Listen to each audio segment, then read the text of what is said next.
presentations that we're going to have. I want you to just step down. I think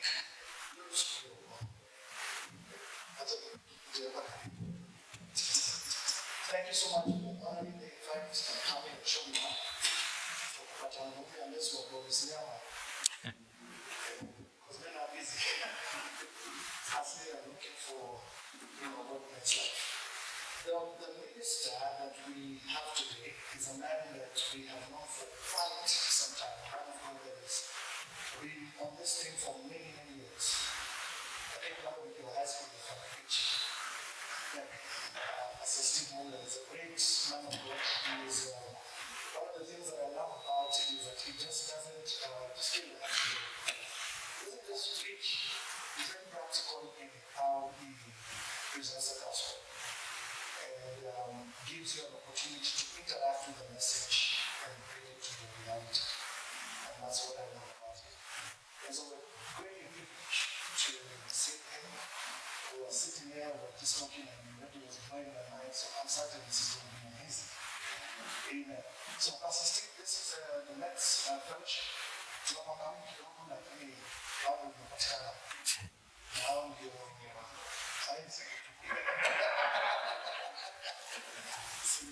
so can you start? Feel free. These guys are, they're open to receive. Feel free to minister as God allows you to.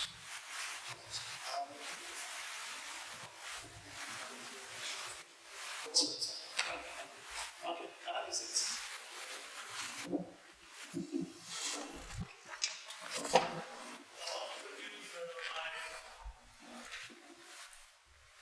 Friends I came with, is one who is capturing the moment. Is Paul Jaga, who don't friend. Most of my friends have known for a very long time. From way back when we were still in secondary school. Richie, Richard, and then there. Okay. Great, and happy to be here. See this gentleman after a long time. I don't change.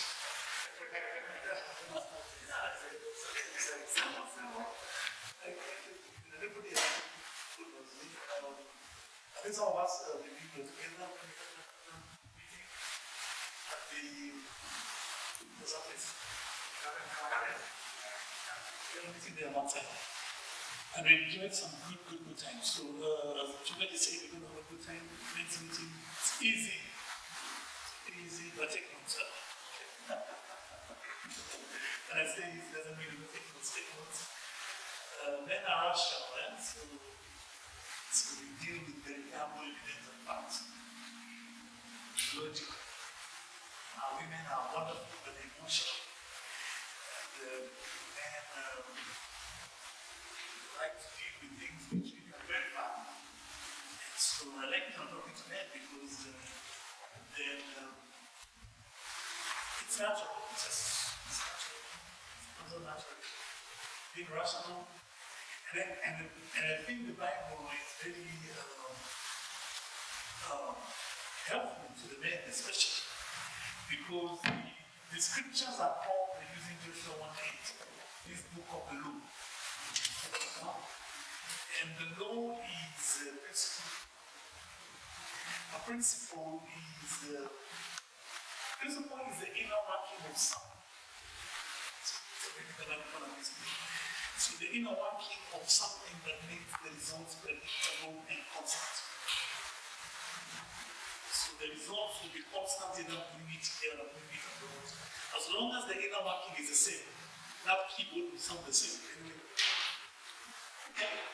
This is the way it is put together. So the scriptures are referred to as a law and principle. So I think the scripture tends to move towards the main, the main script, they call it that. Okay. I don't know what happens, sometimes normally I think we kind of emotionalize the scriptures too much. Most men start having a problem with church. But from the beginning, if you want to look at the scriptures in the manner which ought to, It's supposed to be very common. If God says, come, let's reason together, that's logic. That's the reason, it's logic. All I'm saying is that somewhere along the way, you emotionalize the scriptures and then makes how it goes. Okay, so you find men normally are always on the periphery, on spiritual issues, because they've been so, emotionalized. So, I like that that is the way, so we're talking about biblical principles of manhood, and it can go so many directions. But let me first say something about where we are today as people. I don't think we're in a good place as men. I think it's become very fashionable to bash. Those of you who spend time online, it's almost become very fashionable to bash men. Sometimes what shocks me is the people who bash men are carrying poison in their laps. I'm thinking, can't you see the contradiction? You make it difficult for men to flourish. Essentially, you're making it difficult for your own child to flourish. So there's a way in which men have been. I think the closest I can get, Pastor, is a lot of people maybe have seen a desert cactus. It stands up, it's all it's green, but it is in the middle of dryness. And the men have been left to grow like a desert cactus. Very little nourishment, very little encouragement. They kind of grow by themselves. You see, great boys are raised intelligent, they kind of grow by themselves. Which is a term. That's a space we need. We're in a space where by now we need to do some bit of pushback. And what I mean is that this is very important. We need to start doing some bit of pushback. One, we are coming from a place where we don't naturally socialize. That's a disadvantage. We are not natural when it comes to socialization. Men really sit to talk. They say the best way to get about to talk is either he is walking with you or he's walking with you. So men speak more when they are walking or walking.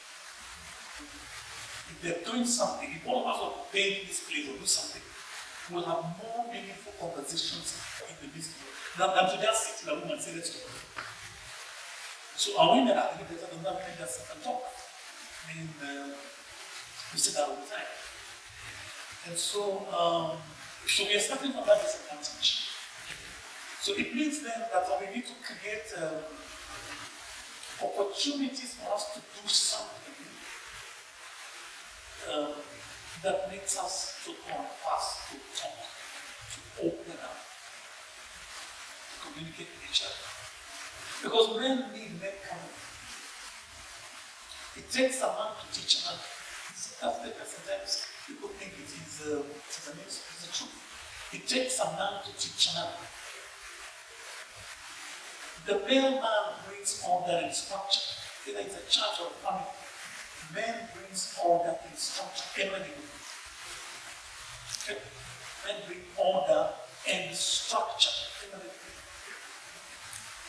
Because that's a dimension of leadership. I guess what I'm going to put using so many words is that we need more opportunities like this to communicate, to share, to compare notes. Okay?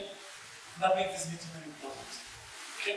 So again, like I said earlier, the Bible is a book of principles, it's a book of law, and so that works to our advantage because we reason, we are logical, we are able to kind of analyze things and compare stuff, and all that is really, really good. Okay? So we're going to look at a couple of principles which I put together just to help us appreciate number one where we are and what we can do moving forward. Okay? I will be more specific towards the man in the church. He's the one I'm used to. Been in the church for a very long time. So I can say that I understand the male man in the church fairly because I interact with the church on a daily basis for the last, let's say, 9 years. Can do a while. Okay? So I've been involved in church ever since. So there's a way in which you see certain patterns and you can begin to tell it starts like this, it goes like this. You see certain trends and you're able to understand certain things a little better. Okay? So we will be laying our hammer most on the church. My first principle, and I don't know if you'll be able to cover all of them. I call it the true north principle. Because we're trying to find where we are and where we need to be. The true north principle is really trying to say, let's find our true north. And I'll give you a little story that I have many years ago. So a story is told of a man who works in a factory. But every day before he goes to the factory, he has to pass by this shop that repairs clocks and all. And so he goes there and he synchronizes his watch with a huge clock that was inside that shop. So this shop has a lot of watches and clocks and things. So one day the shopkeeper, the shop owner, asked the guy, I always see you here every day, you come, you synchronize your watch using a clock. Why do you do that? What did you do? The man says, I have to tell you this. My watch is normally very slow. So about 5-10 minutes or thereabout.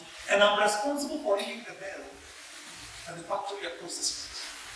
So when the workers need to step out for break or maybe for lunch, or maybe they take the leave. And so my watch needs to be in tip condition.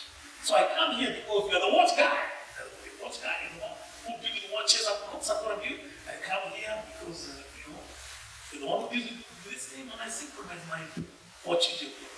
The man looks at him, shocked. He says, okay, you're the man who rings the bell, the factory across the street. He says, I'm used to you. Now, this particular clock which you come and you synchronize your watch is normal. You say yours goes a little slow, this one goes a little faster. And I normally wait for you to ring the bell. And I synchronize my clock with your clock. I know you can imagine the kind of damage that is causing. Okay? So, people comparing themselves with people, not having a true north. The true north for me is prophet. And I need to say that, and so you can dispense with that at the outset. Okay? That a man, and when I talk about man, I talk about man as a male man, has to find himself in God.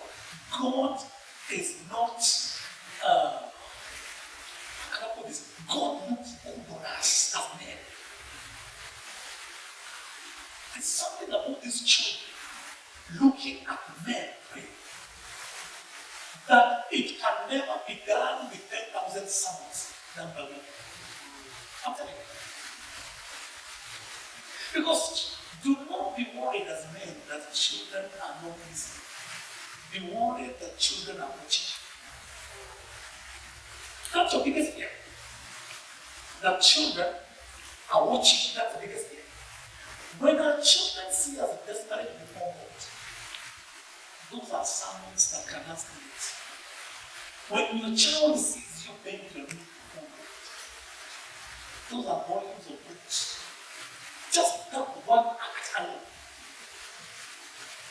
I stopped at my church members, they know.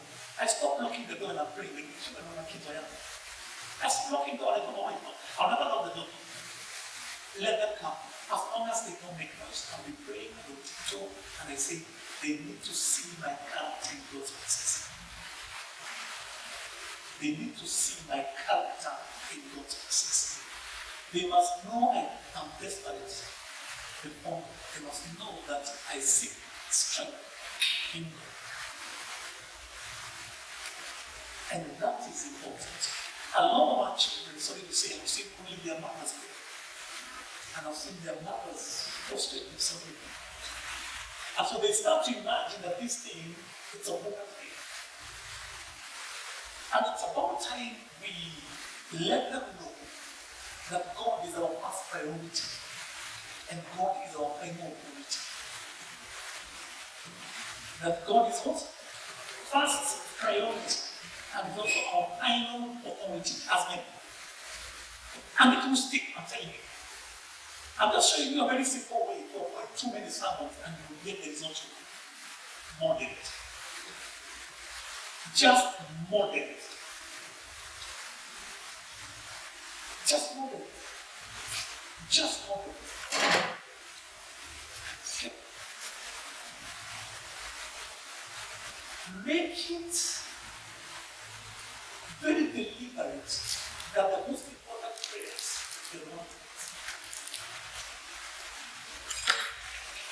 Number one, the kid is going to secondary school. He will be out for a month or two. Saying for this child. This is my job. This is my task. It's an important thing.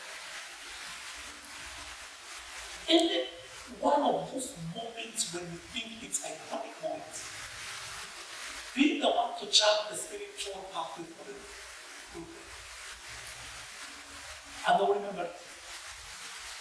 They will remember it.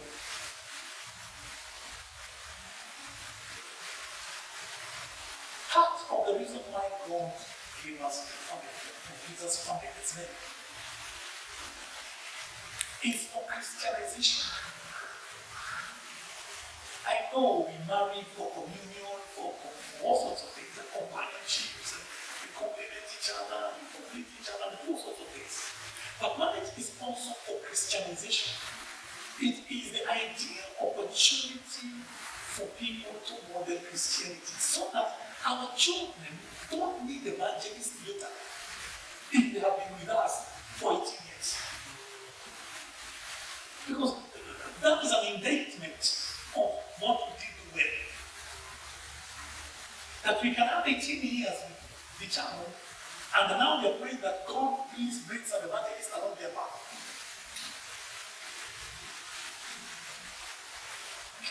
So it's an opportunity for Christianization, and that is not a job as it can be. So all I'm trying to say to people is that let's get that right. Let's align ourselves, because that's what it is. Align ourselves so that we talk about coming with the reaching. We just okay, because I mentioned to them, we normally take January 6th to pray and fast and all that. And I've told them that this year we're going to have a monthly prayer and fasting for the men every month for their family. And I think that's our point. I didn't say it, so it was reminded me about it.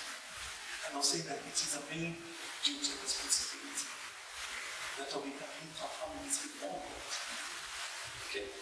That we can actually spend time and guide them in prayer, and fasting, and it's us doing it for our own children. Okay? It's very important. They need to see it. They need to know that that is the space to give them.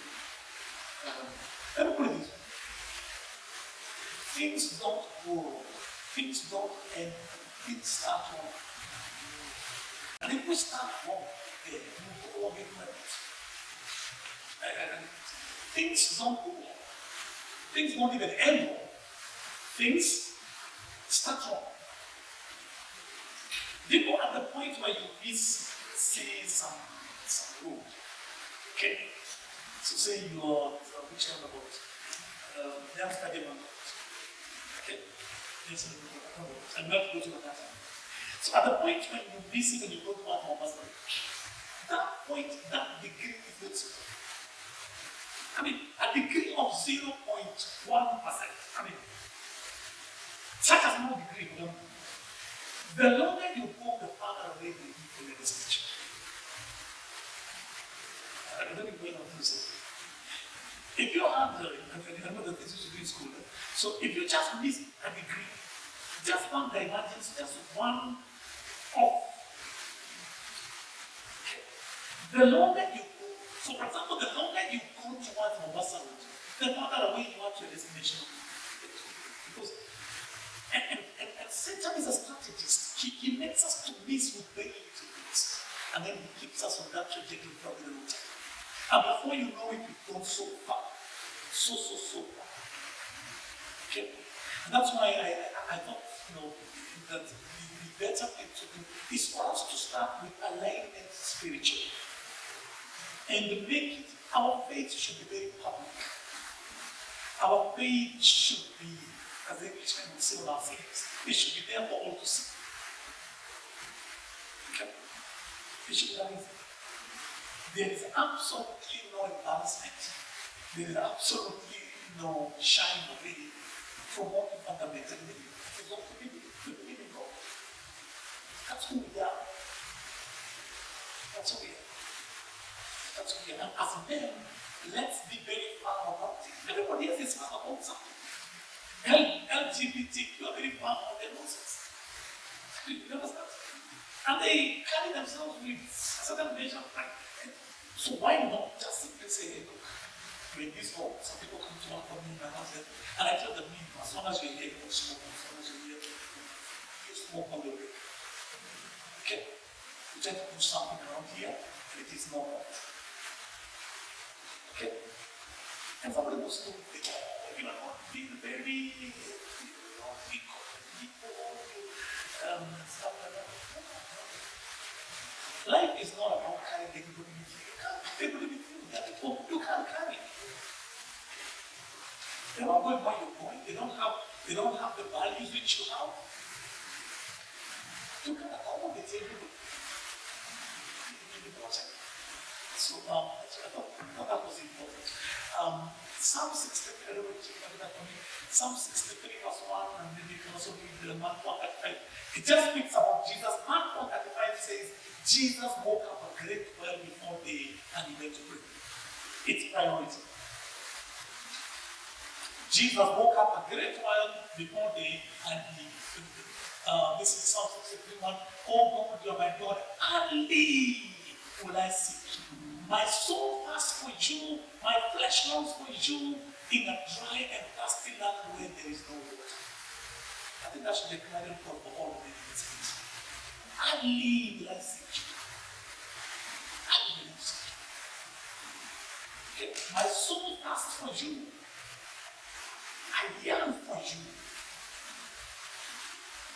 I yearn for you. Okay.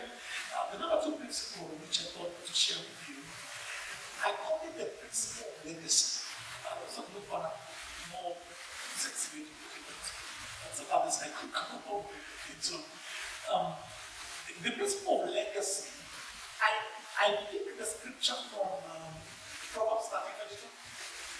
It says a good man leaves an inheritance for his children. Read from the scripture. A good man leaves an inheritance to his children's children. That's what he did. And one of the things about men, I don't say this, and this is something. If you must not succeed for whatever happens, succeed for those who are looking out.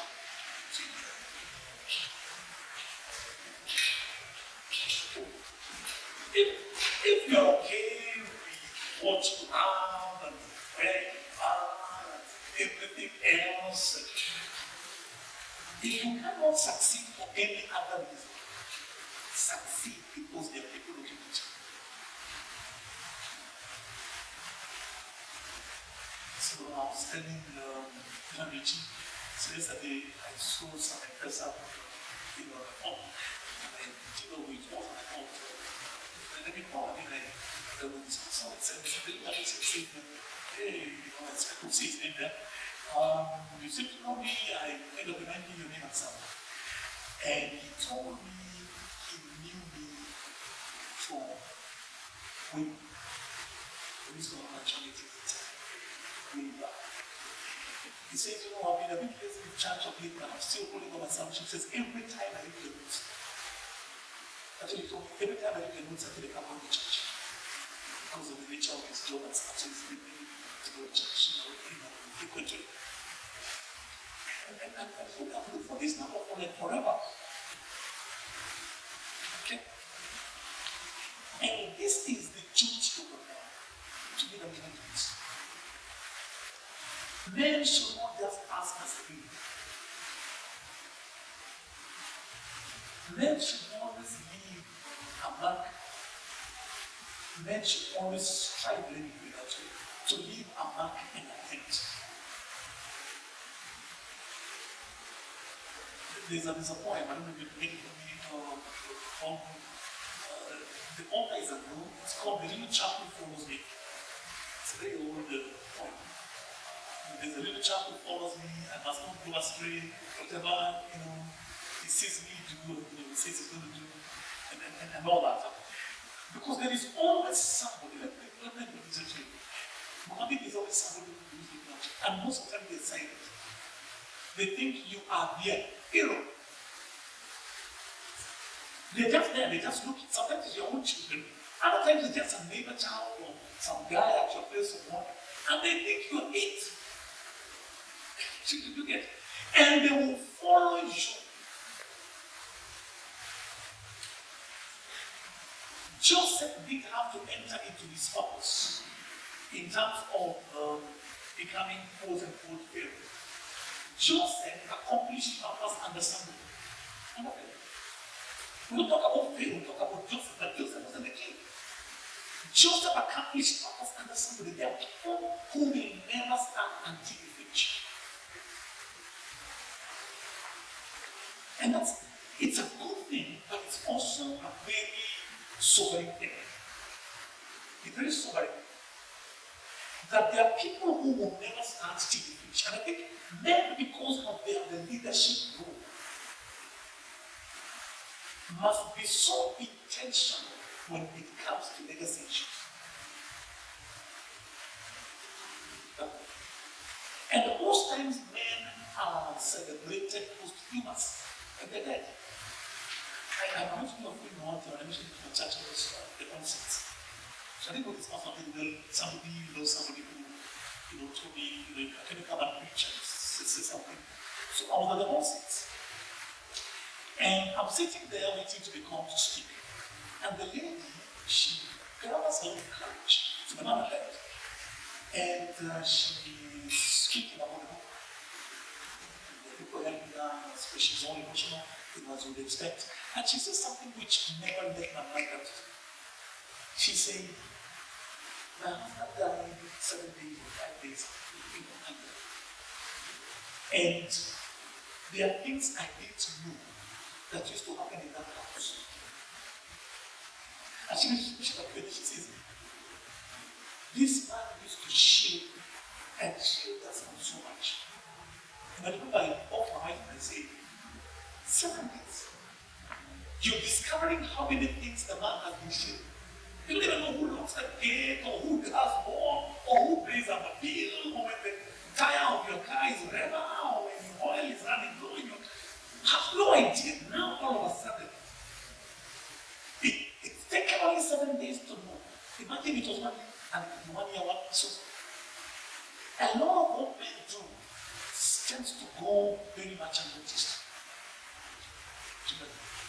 Is it true? That's what noticed. Most men are honored posthumous when they're gone. People look back and they say, oh, I've never seen an electricity bill in this city. There's a problem. I don't know how this thing goes on for them. I know they're recording. So there's a TV program, this TV program, and no names mentioned. So the ladies come and they talk about stuff with them. Very fast. So there was a lady who was there not too long ago, and she was saying how she's made millions from 4,000 shillings. She had 4,000 shillings, and then she paid the producer and then she did more money. And so I tell my wife when she was spending the 4,000 shillings, replicating it to make money, it was 8 weeks. Who was buying fish? It was a couple of money. This is the kind of things I said. I mean, who pays food? Who put gas in the car? Okay, who paid rent? And I thought, I have no problem with what she said, it's true. I have a problem that all that conversation didn't mention the man once. The man just shielded. The woman just shielded up. Do your thing with your 4,000. I'll shield you on everything else. And that is still providence. Providing is not just money, providing is also opportunity. Okay? My wife has advanced herself a lot academically. And when she was doing that, I took the child, I took everything else that needed to be done around the house. It is what it is, it's also providence. All I'm trying to say is that already is something for you. You know, the little chapel follows me, I really I've been one of the readers. So it's not like you come back, it's just a poem, and it says some very nice things there. Don't it? It's beauty of small meetings. So it goes like this. A careful man I want to be, a little fellow follows me. I do not dare to go astray, for fear he will go the same way. I cannot once escape his eyes. Whatever he sees me do, he tries. Like me, he says he's going to be a little child who follows me. He thinks I'm so very fine. Believes in every one of mine. The best in me, the lowest part of me, the best in me he must not see. The little child who follows me. I must remember as I go through summer sun and winter snow, I'm building for the years to be the little child who follows me. I must remember.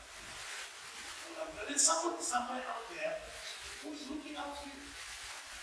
And their destiny and your destiny are simultaneous. You have to get it. So we did something, I remember, so in our Bible study, which is great, and it just happened that our Bible study, online Bible study happened, and it was just about Christmas. And I remember talking about Joseph. What's the about Joseph? Joseph is one guy who Christmas comes and goes. And he's only an adjunct. You know the way you put a foot on somewhere. And there was Joseph there, something very funny. And everybody was at Sunday was singing, and everybody is highlighting. But then you've got this fellow here who probably needs a whole day of celebration. Because when, from what we gather historically, the teenager has given birth. Because I was born age of Mary. Okay. Joseph has to protect her, and especially the dangers, the illness. At one point they went to Egypt.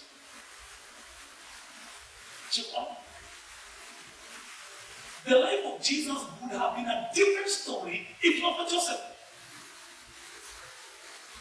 You understand? He took care of the mother. Nobody talks about that. Took care of the baby because the woman can't do much. Maybe she's still in that early stages, Make sure that the boy gets not only an education, but one of the best education that the people have at his wisdom. At age 12, he was reasoning with people at a very high level. That was Joseph's own. Joseph made sure that every day he took the entire family so that they can go and worship God.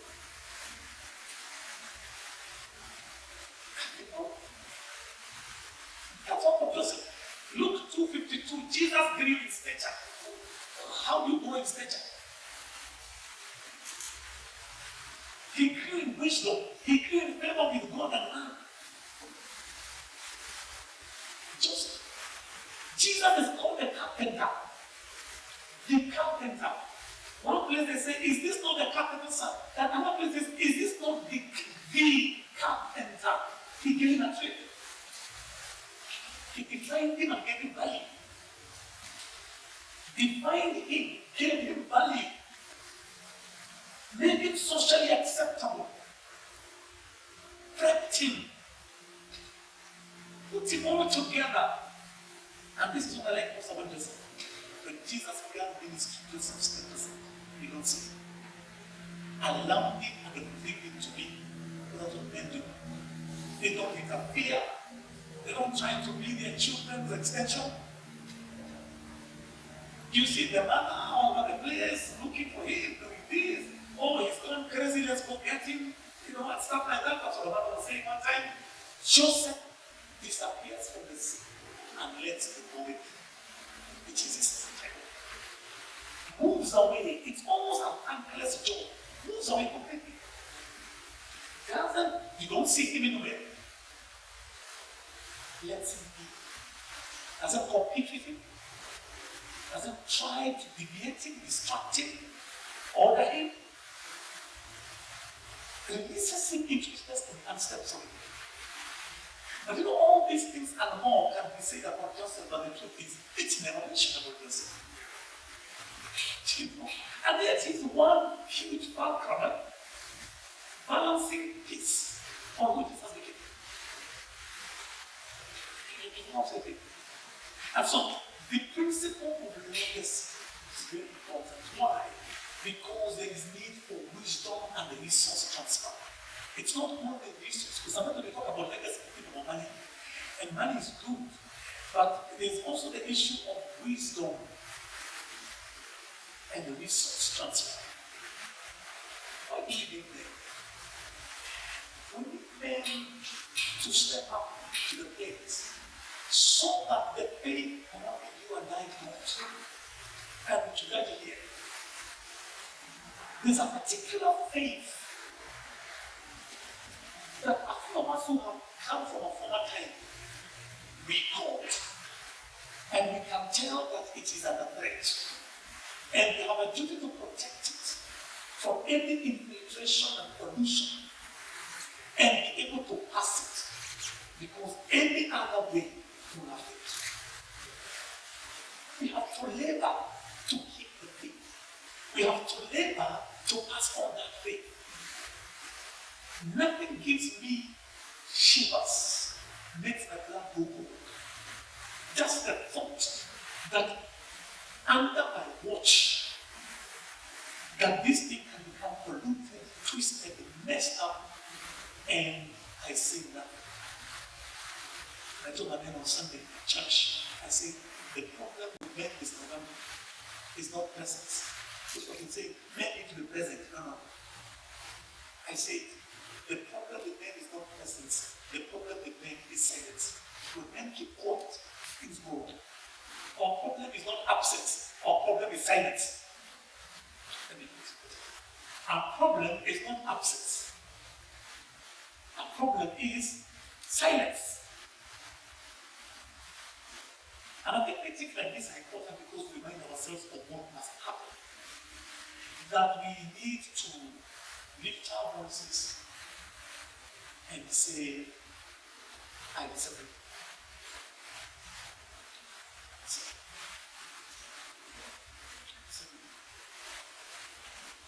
And you may get a lot of flack for it.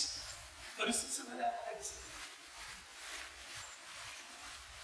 And let it be on record that I stood against this. Societies go wrong with people, and especially with so resource transfer. So David did that. David gave Solomon the blueprints. David gave Solomon the armies to the temple, because that's what that principle entails. Okay. You look at Joshua and Moses, you see the same, Elijah, you see the same. And so many other people in the Bible where you see wisdom transfer. If you look at Paul, you look at Timothy, wisdom transfer.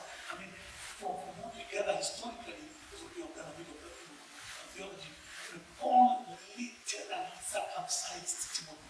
Literally circumcised him. And Timothy was not a boy. Timothy was a daughter. And Paul says, because he realized that Timothy would have a problem going out with him to preach, because he had a Greek father and a Jewish mother, he circumcised him, took a knife and circumcised him. Men must bring those who they are mentally into the greater purposes of their lives. You understand? That's the only way for me to go with you, to take you to the place you need to be. And it will feel something. It will be painful. But that's what men do. They're not going to reach.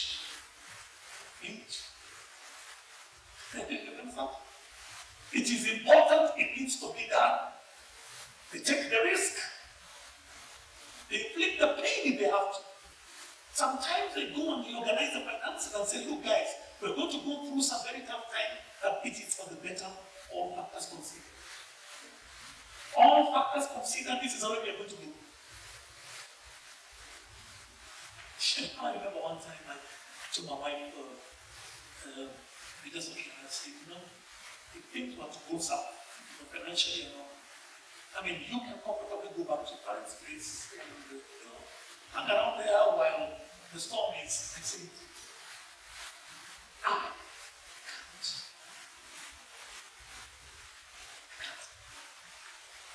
I don't have latitude. I don't have that latitude. I don't have it.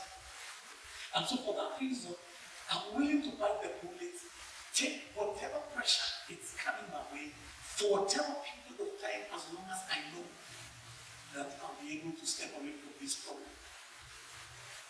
Make you understand?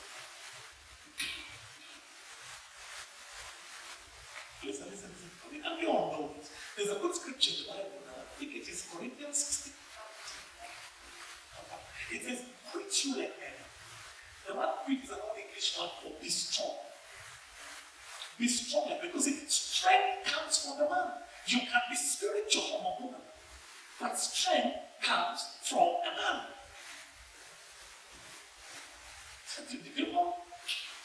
Strength comes from a man. Okay? The scripture, so it says, which like men, be strong like men. Be strong like men. Now that's a decision. It's a master. Let's go on the last. It's going to. So 16, 13, not 13. Which you like men. To be a male is a matter of birth. There's only one place they look. When a child is born, then they go down there, gender male. To be a man is a matter of choice. But male is just one place they check. Flip the child, male. And these are the choices we're saying. Take the guys. Okay?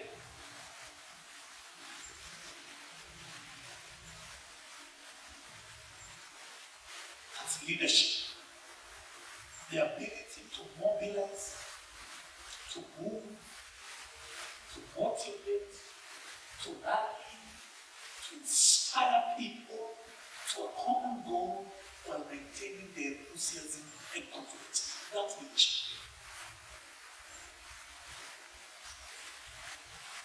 And it doesn't happen. Commitment never happens with confidence.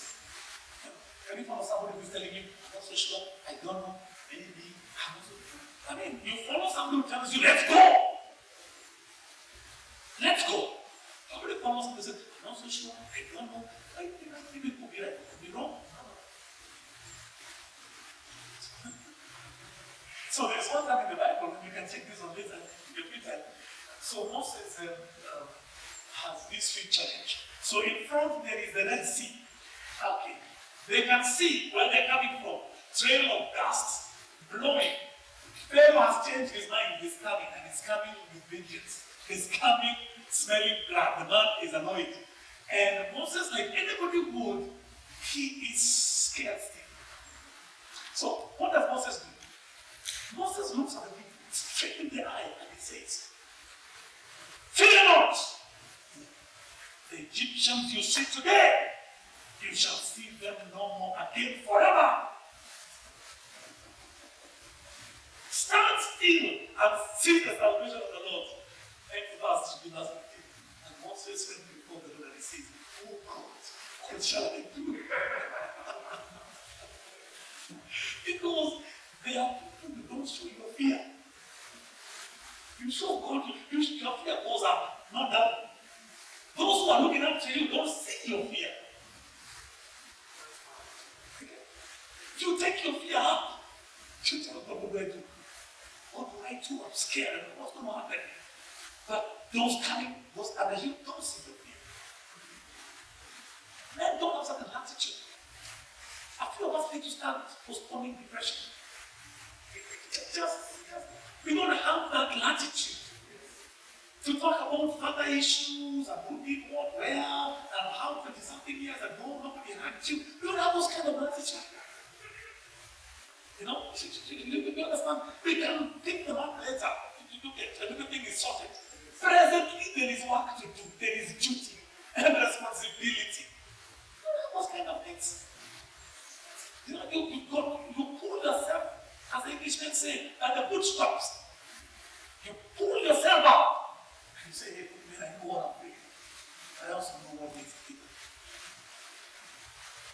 Samuel says, it just so happened to be there. You understand? So my kids are complaining about all this, and mother is complaining about all this, and then you realize, so what if I throw mine?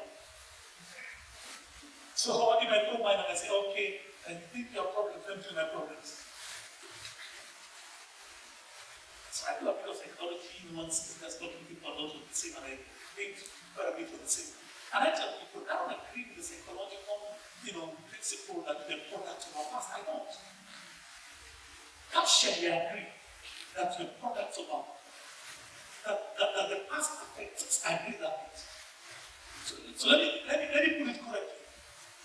We are not products of our past per se. We are products of the decisions we make about our past. You can't tell me that I'm going to be a wife batterer because my father was a wife batterer. I choose to make a different decision about it. I know I may be propelled in that direction, but I am not completely without strength and power to change that value. You follow what I'm saying? So there is a principle called the principle of legacy. And you know what it does? It means all of us have to succeed. Stop about it. There are no excuses. It's responsibility. We raise weak people because they don't see what allowing and the permitting and the nothing those weaknesses does to the generations that are looking at. We raise weak people. The moment you realize that it is not for me, it's for everybody else, my friend, you wake up and you will ignore some things in the book. You will ignore some things. You will realize that I don't have that latitude. I've got to do what I've got to do. Because a man, and here, this is much more than me. It's bigger than me. And I said this because we have to instill in all of ourselves that we've got to go better. Go succeed. Go work harder. Go build better. Are we agreed? That's the next week. Okay? That's the issue. That's the issue. And let me just say it again, and even when we are not getting the accolade and the pats on the back and the cheers, that is part of the being a man. You go and notice. That's what it is. I mean, your wife, and most of you, I'm sure you're married, buys a cake and everybody celebrates it. Is that not so? Everybody celebrates it. Oh, man, okay. And you say, to the small cake, at most, how much did it cost? 3,000, 4,000. You do everything else. You pay the bills on time. You pay school. If you are to think of all the monies you put it together and put it side by side, just suppose you do cake, you have a house of cake. But that one is supposed to be duty. Because being a man is duty and responsibility. It's about feelings. I tell you. Yeah. you paid 100,000 because somebody thought she needs to go another night. And there you are. You're the one who knows how you're going to pay those bills. My point is, we don't have time to lament about that. We don't ask for and grudge about it. We simply realize that's what being a man is. Get on with the problem. Get on with it. Get on with the problem. It's called being a man. Get on with the problem. You probably are going to. Okay? So you can tell the person to the next week, get on with the problem. That's a good point. Get on with the problem. That's the way it's supposed to be. It happens. You know? That's why you meet a man. How get that? You don't know. You know, just you meet a guy, then if he doesn't tell you much, just hang him and he's with the program. It's called get on with the program. You know, sometimes I'm always with Yamas, like circles of course, I'm always around Yamas. And I know stuff is hard out there, and I know the kind of stuff we're going to be making. Things are not working out, and both things are it's a war zone and stuff like that, and there's no peace and everything else. And he's here doing everything that he needs to do. You meet a guy, hug him. Comrade in arms. Okay, that's what he is. Comrade in arms. Just realize they're doing this thing together. To do that. We've got to raise these children. We've got to build a future for these children. We've got to speak into their future. Because that's part of my job. In the Bible, people used to place themselves at the point when they're about to die, and they would sit up with power of difficulty and speak into the future of the children. And then die. Then die. Because I've got to define you. I've got to give you value. I've got to touch you before somebody else touches you. You are a man. If I don't touch you, if I don't lay hands on you, what if an LGBT touched you? Because that one will fall. So I'm going to touch you. It's my job to speak. Remember what God was saying, which was actually a thing all men used to say in the days of the Bible, those early days. This is my beloved son. In him I am pleased. Give that child value. Define them. Speak into their future. Affirm them. Okay? That's what you need to do. And even when it looks like whatever it is, it's not being recognized. I told you, most men are honored how? Posthumous. That's when they look and they say, you mean he's the one who used to knock the gate? You know? You mean he's the one every time? I don't think my wife knows how many times I have to wake up. I live in a fairly remote area. And I don't think my wife knows how many times I have to wake up, including tonight, you know, when the dogs are barking and something is happening. And I've got to step out and sometimes, you know, make some tea like I did and just stay somewhere, just picturing, watch the dogs, now the baby, shoot on.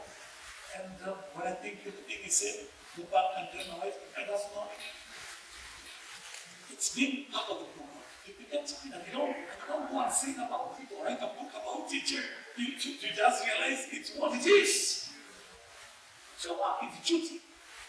It's duty and responsibility. Okay? This is an area where sometimes some animals will stray, you know, and stuff like that. So you come out, chill, you know, let the dog go out, watch the place, see what's going on, and you give it something, stick out an hour, stick out an hour. Everything is okay, go back and sleep. And that's all in the day's job. It is all in the day's job. Have you seen about it? Just the way it's supposed to be. Okay? So, that's what I'm trying to say. We speak into that which because we need to release, like Joseph, to release these people into their destiny. This is my beloved son. It's in him. I am very well. Let me take a third, maybe we make two experiences. I'll take a third one. think it is important I take this one before I take maybe the other two. Because it fits into the last one we talked about.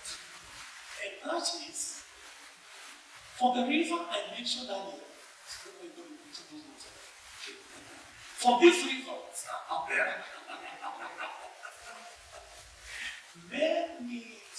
we all need to come up, and I'll give it a nice fancy title. Men need to come up we need a principle of reward. Let's go there. In good management, you need to reward people. So if you people are working with you, management requires you to kind of reward people once again. Then you motivate them. Now that you mentioned that most of what men do can be very thankless, then men need to come up with a program that says, I will reward myself. And I will feel happy about it. Because I am my number one asset. You understand? I'm a big asset to this venture. Whatever it is I am doing, I'm a very huge asset. Let me tell you something. Especially Christian men, all my goodness. I've been around them for long. We feel guilty to do something good for ourselves. We feel guilty. We make crazy amounts of money. We do. God allows us to have some good finances. You can't want to just tell yourself, I won't go to that crazy barber shop, that new place which smells. I'm going to go into one place where they're going to be shining my shoes while they're doing what they're doing to me. And I will feel nothing about it. And especially Christian men. You see, because they don't clap, okay? Like everybody else does out there, and they don't do all this other crazy stuff. Do you know the Christian man almost always finds himself with a very limited space for fun and recreation? The Christian man, you will be screaming in a pub somewhere or doing something funny. So, you have very narrow opportunity for recreation. Okay? Outside of coming to church and singing a song or hearing someone, which it's all good, but really, Christianity, it's not lived in a church service. Christianity is a lifestyle, it's lived out there. Okay? So how many people have you met who do everything for everybody else apart from themselves? Then yeah, also the man that's again. That you can go there and say, I'm going to buy myself something. I know. There will always be needs. Or what do you think? You think there's a day which you will have children and there will be no needs? There's always needs. Okay? But because I'm a huge part of this venture and I'm not abusing this resource, I also need to feel like I am living. I'm going to upgrade my car. Why not? This year. Why not? It seems to be having their own cake. I mean, why not mine? I mean, cake in quotes. So, people seem to have their own cake. Why not? Upgrade. Now, when people have a reward system, they want better. They work harder. No, you're not being selfish. There's a difference between selfish and self-interest. Self-interest is good. Selfish is bad. Selfish is eating what others should be eating. Self-interest simply means I also matter. I also matter. Now let me tell you something. See what I'm saying? And how I'm saying it? I can tell the layers of resistance I have to deal with just to get you out. I mean, I can tell that it sounds good, it feels good, but the application of process, without feeling like if you are committing a sin. I know, I can tell I was there. Or getting into trouble with, and sometimes it's okay to get into trouble. You can understand that? Don't run from away. Trouble is part of life. If you woke up this morning and your name was not in the obituary list of the nation newspaper. That's a day that is supposed to have some trouble. Somebody will capture you when you're training, somebody will try to do something. As long as you breathe, you will deal with trouble. Yeah. As long as you live. Trouble and problems are God's prescription for weak spines. Weak spines mean somebody who is walking, spine, no grit, okay, no gumption, no strength. God prescribes 2 times 3 trouble. Ukasimama wima. You know your big need, spaghetti kind of a spine, very quickly, God says, prescription. No problem. No problem. I tell you, if you want to know you are a human being, fully chartered and certified human being, is because you have some problems.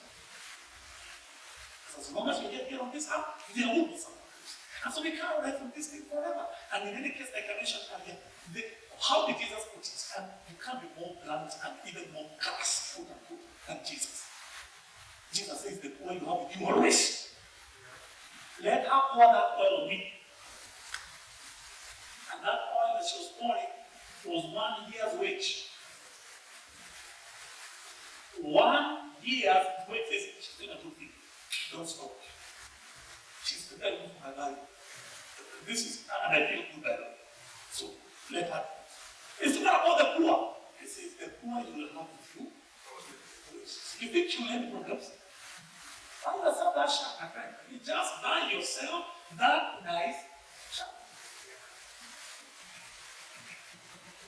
And again, I can feel the resistance. It's part of being an experienced speaker. You can tell the resistance. How? So now my kids are gone. Working in the village. And the most funny thing, and I was telling Janelle here, that 70% of marriage is logistics. That's what she's doing. So I'm a puller, I'm a picker, Vasily Manini, how's the life in the 70% of marriage is just making sure that this girl wasn't ready, making sure that the trains are moving on time. That's what it is. Making sure the logistics work. And I think we underplay the importance of, or rather overplay the importance of romanticism in picking up. Sometimes all it takes is get the job done. You know? So now I call my kids and I'm really labor for them, and they know that. And I say, well, you can call me. You know, little ones. So you guys can't call me a whole week. Thinking, see, I was making sure that I'm not complaining, but I'm thinking, look, I've done all that, they've gone, they're all doing their own thing, and you can spend the 2 weeks, 3 weeks, not more. So in that case, I told myself, take care of yourself also. It looks like everybody takes care of themselves. Is that also? So I will do my bit and I will leave something. So 5 years ago, I said, as I'm aging, a couple of things which I must have, not to me. I said, I must have a good car, good number of cars. So we said, this is just me. Yeah. So at any given time, I've had at least more than 1 car. Many years. I said, because I've realized mobility, just being able to go home, survey the kitchen, realize that I can't take our food which the river has to pass there, even though the food which the river has to pass there, you realize, say, just remember something, we'll be back. Because it's like in this life, you have to pitch for yourself, right? I cannot feel the resistance. Small. this year, my friend. I'm not going to eat that food. I won't. God has given me some little money. I'm not going to eat that food. I don't care what you say. And it is not praying. God has given me very good money, friend. At 54. That's why is not being a bachelor. You understand? It cannot be that the way I ate as a bachelor, Fanta, Ugali, or whatever it is.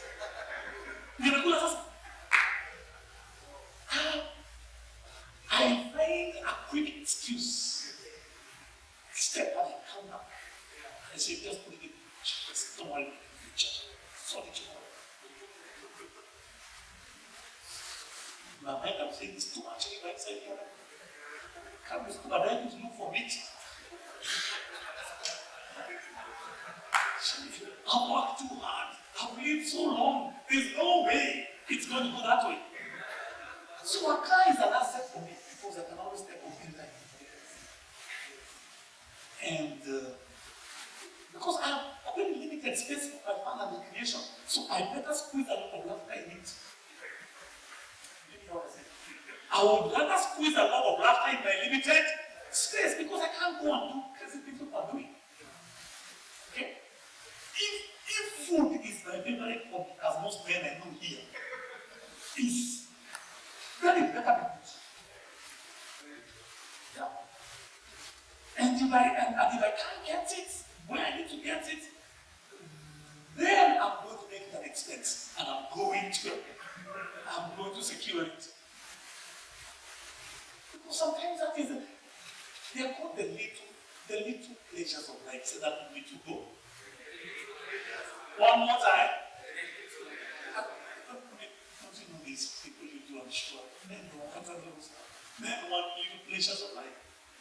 Just go home and find this. That's little pleasure. Eat good food. Remember about you, but food is important.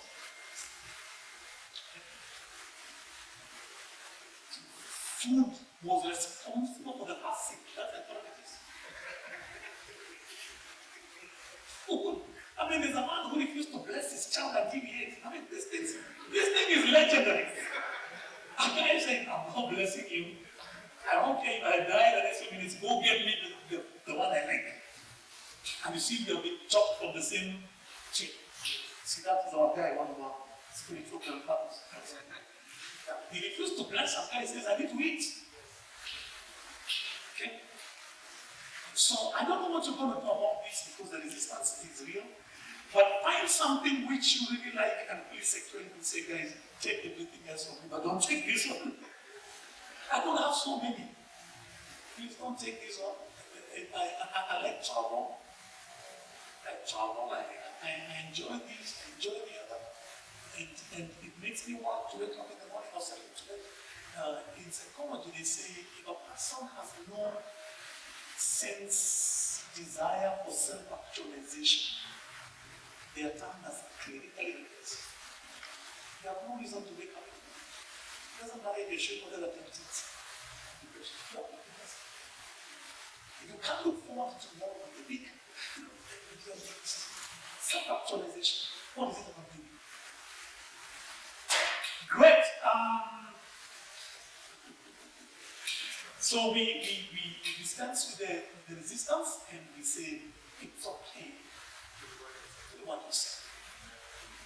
And that's a principle. That's what it is. Jesus showed it to us. This is important. Church people especially, it's okay. It's okay to get together, you guys here, and that's your thing. I get for some people, whatever. Just enjoy. Great. How many principles have we done? 3. The first one was the true love principle. That's the true love. So when they used to decide to shape, you needed to know more. That's you needed to know more than everything else you knew. The most important direction was where is north? If you could tell north, then you That's it's called the true principle. Now, I'll give you a couple of others which I've used in a few other places before, and I'll be very quick on this one. There's one I call the principle of consecration. Men need to consecrate themselves to task.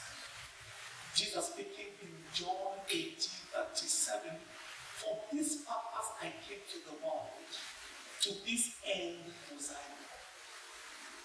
I came for this purpose and this end, that I may bear witness to the truth.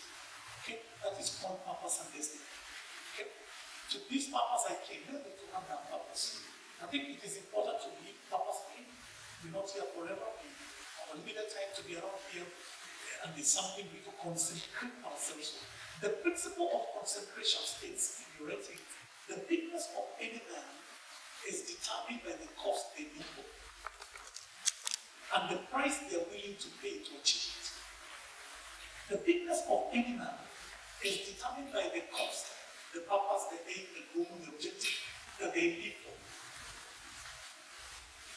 and the price they are willing to pay to achieve it. So I'm sure if I talk to student here, he will say, I want to serve God, that is why I'm here, that is my whole life thing. Okay? The bigness of any man is determined by the cost they live for.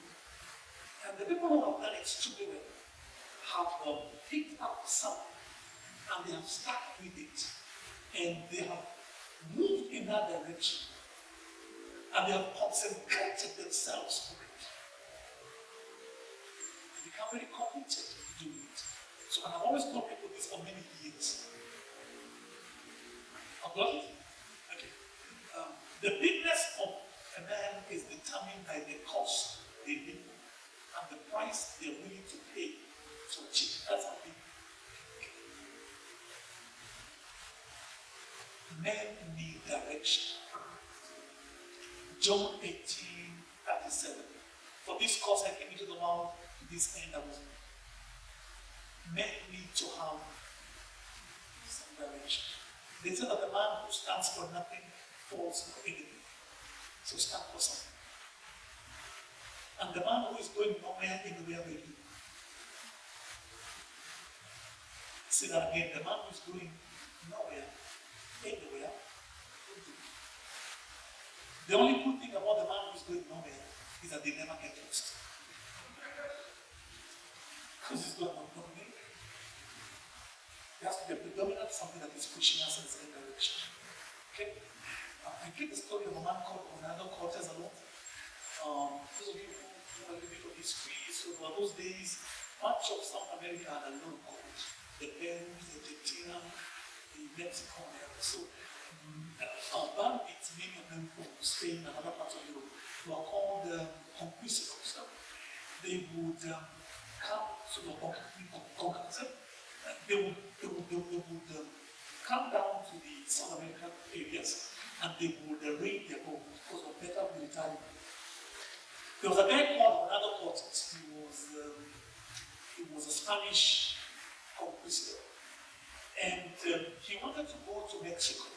Everybody else avoided Mexico because Mexico had a king called Montezuma. And Montezuma was a fierce warrior. So nobody wanted to go there. But Ronaldo Cortez banded himself with a few soldiers.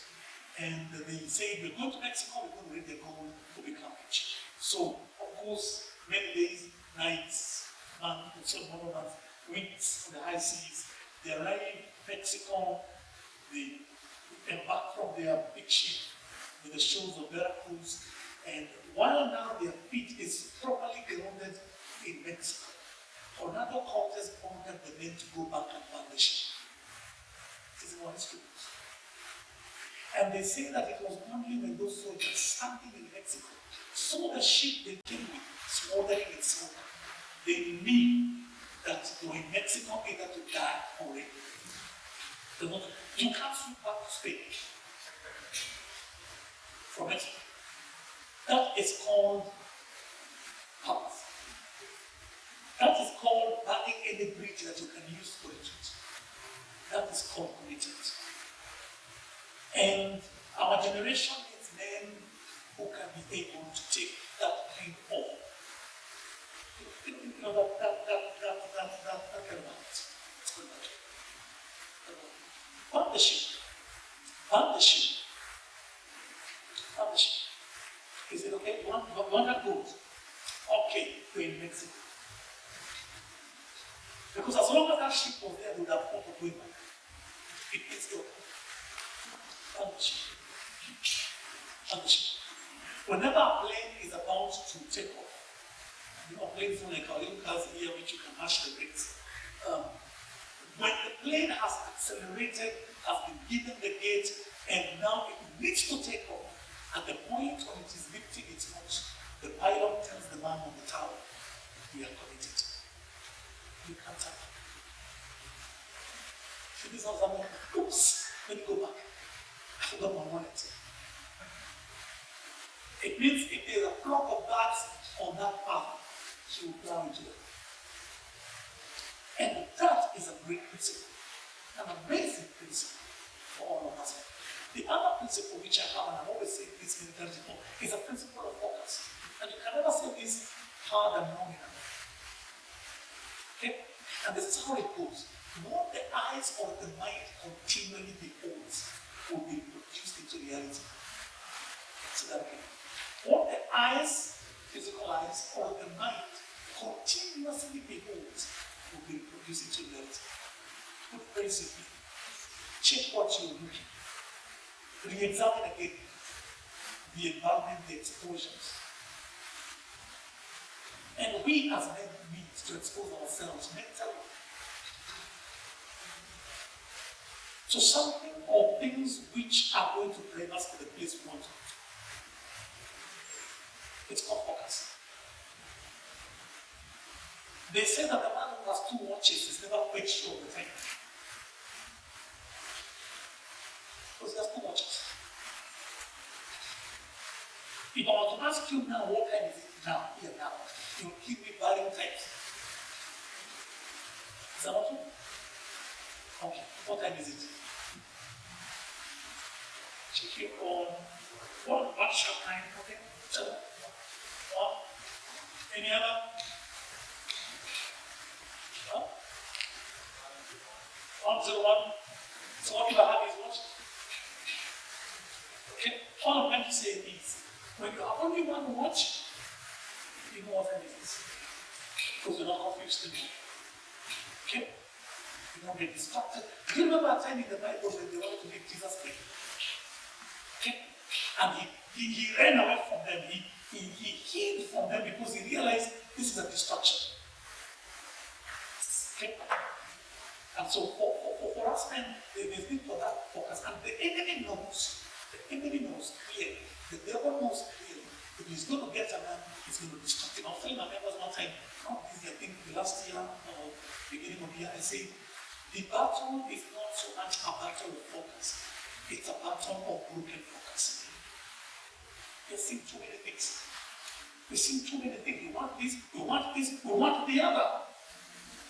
There's a good scripture, I don't know if I wrote it down somewhere, Matthew 6:22. If you use the MSG, the Message translation, it says, don't be a squint eye. No squint. One eye sees this, the other one sees this. King James says, be single-eyed. Then you'll be able to. Okay. How well would you succeed if you were to chase 2 rabbits, for example? You run the whole day, right? And so that focus and that consistency in terms of our focus. So I'm saying this because I know these are beautiful principles that we can inculcate in our own lives and begin to guide and govern our lives. I will develop a couple of things so that I can allow us to ask 1 or 2 questions. And I think I'll just leave it there. Learn something? Okay? It's a hot afternoon, so maybe this will be a good time as any for us to bounce back. So what I'm going to do is ask you to tell me what you learned very well. What is your biggest strength? Like, I didn't have to write this one. I know we didn't write it. Even then I didn't write it. You know those things which you hear once and you know, I can't forget this one. Okay? Because it really hits you between the eyes, and it's like, I never saw it coming. But I'm glad I have it. Quickly, very quickly. Let's go. Let's go. Yes. What is that? As long as that man is not illegal or immoral or illicit. Okay? How many people? It's not illegal, it's not immoral, it's not illicit. Okay? You want yourself? I mean, we need that. We need that. I mean, we can't be having our men, being used like utilities. We cannot become like this or that, It's horrible. They come and you think men are utilities. They're just the ones who carry the heavy loads. No. You also need to, take a breather, do something which you like. Okay, if you think it's good, also be it. I mean, just squeeze a lot of laughter in it. Being a Christian, part of the disadvantage, you have limited space. So the one which God has allowed you to squeeze a lot of it. Have we been agreement? Okay, any other? I see you have.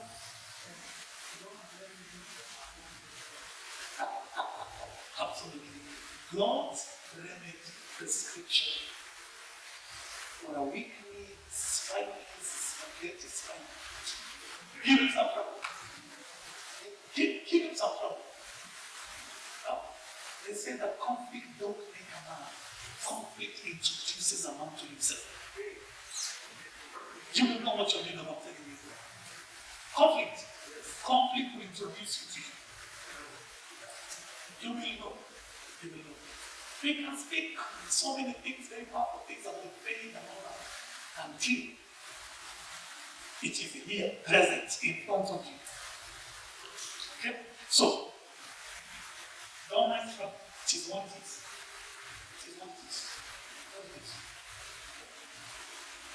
It just means that you're human.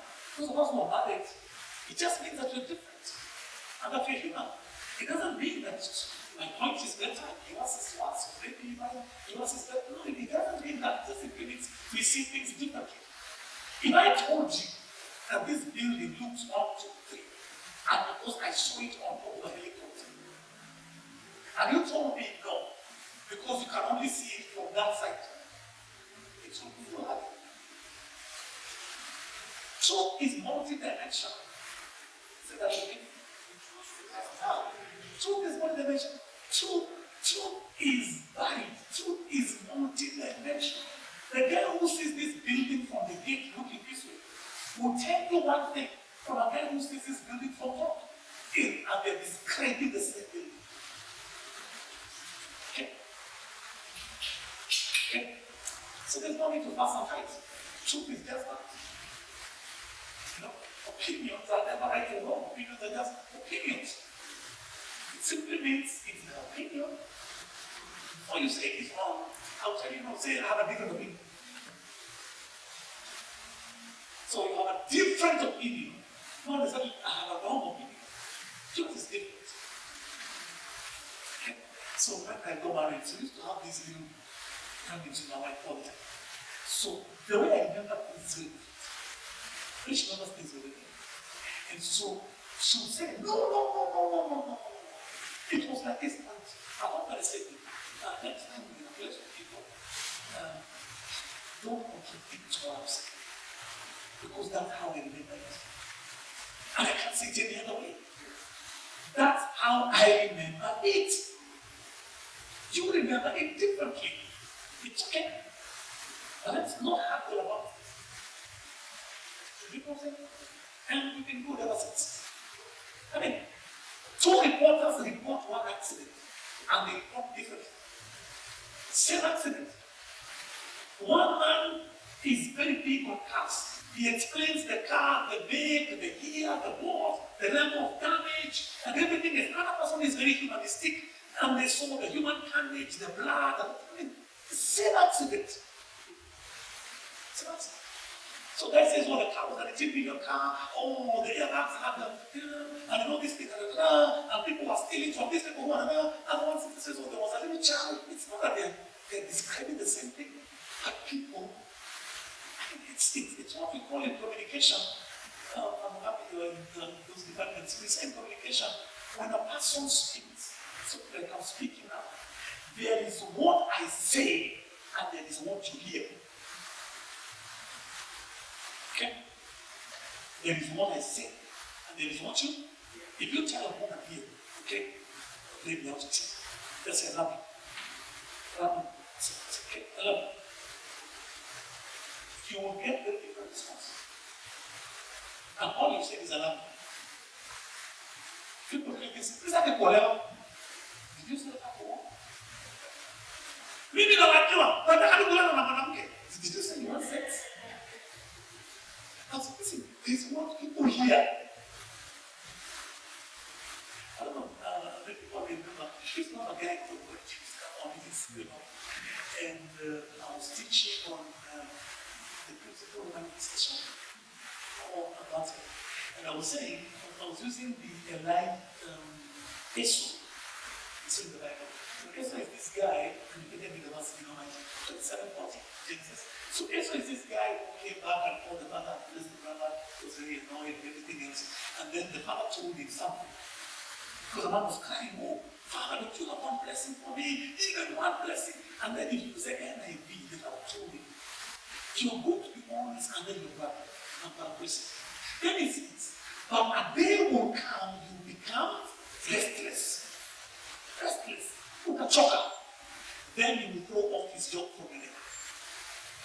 So I was using that verse, and I was talking about the principle of manifestation. And I'm saying when the desire of the soul is so intense that it absorbs all your energies, then the time of fulfillment is not found. When the desire of the soul is so intense, you can't take it anymore. That it absorbs every energy you have. That man will accomplish what he wants to accomplish. So I just said that to have and then I went home, and then we came back the next day for the next day meeting. And then we were doing a usual recap. And I said, okay guys, let's go for one meeting yesterday. So people that day, what did you pray for this? And I said, today you're talking about the law of manifestation and all that. And I said, oh, can you tell me what it says? Oh, and the desire of the soul is one. And he put it exactly verbatim what I said. I said, how do you understand? He said, he was laughing. He says, you might know what you're saying. He was saying, if somebody is so pressed that they have to go to the toilet, then they have to go because they didn't have to go the other time. I said, between where and where was toilet? That's what the man had. He had, if you're pressed, you have to go. You better go. Was no way in that line. So my point is this. So there is what you say, and there is what people hear. Tell me something else you want to know. You're going to ask this question. It's not going to happen. Okay. It's a blessing. Sorry.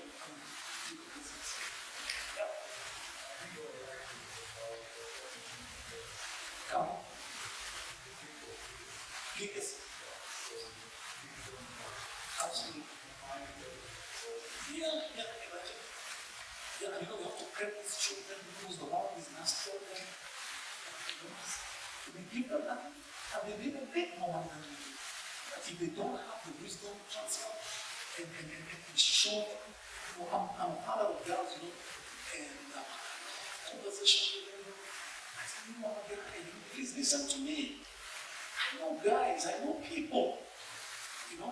It's not everybody who is your father. It's everybody who, look at you and just see some nice little innocent, Yeah.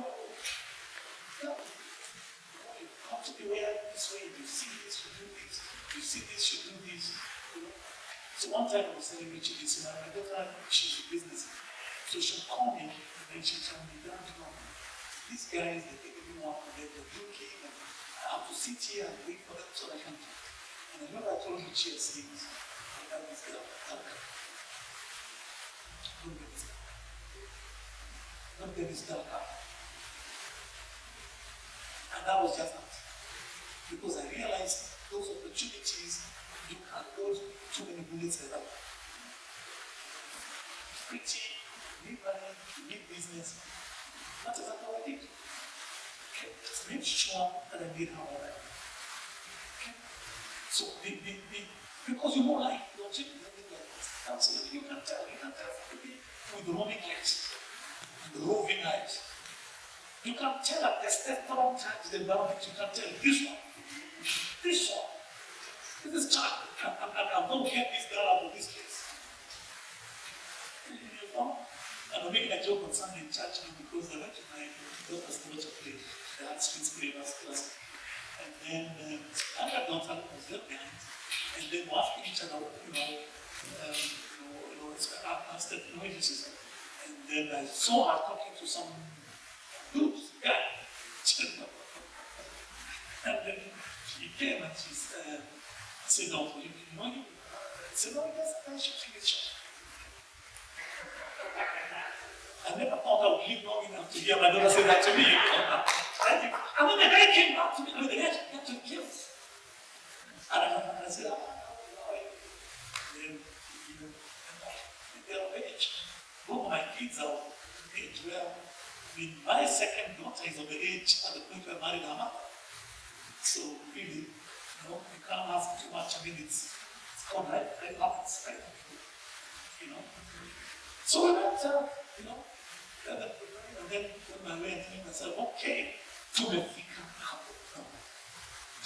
na ulimwengu hapo. That a guy will shoot his shot in front of his heart. Or your daughter, imagine.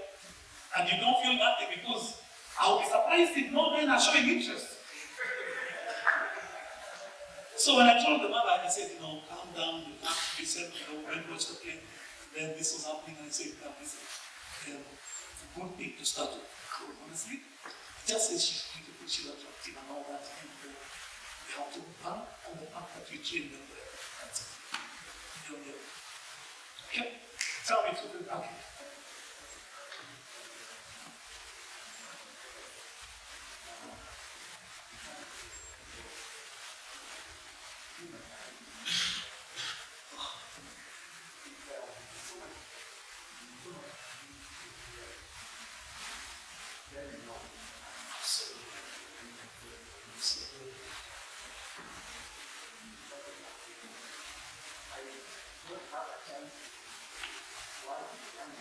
Yeah.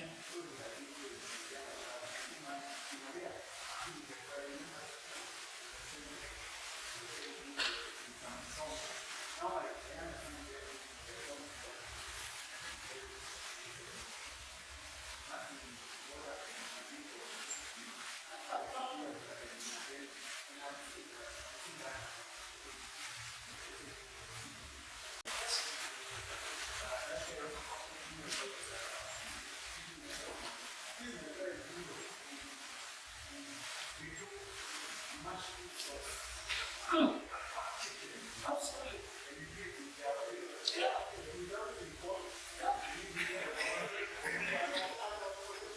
The question is why not?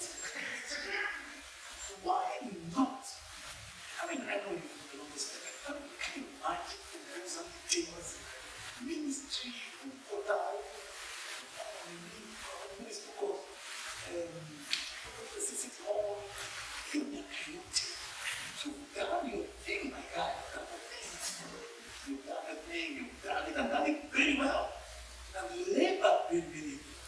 And it's actually nothing wrong in laying the table for yourself. Look left, right, nobody's following you. See people like this. That's what you have here. You need hapa inashika vizuri kabisa. Hapa ni nini inashika vizuri. So what I do, because my kids have taken chance from me, I mean, I'm loving it. So I listen to watch plays for all the years. Even before I commanded to watch plays. So I'm always following plays all over the place. I'm probably one of the oldest heartstring, guys. So they call me actually. Whenever they come and play, they actually call me. Because I've always enjoyed that old theater thing. It's and so my kids are all exactly the same way. And for me, that is a truth. It's a very, very good truth. I enjoy good conversations, I enjoy good English, I enjoy when people are, I enjoy good storytelling, I enjoy good music, and all. So we're always going out to listen to music. And just have a beautiful night out to just recreate. Because you can't play the things an example. I know an example.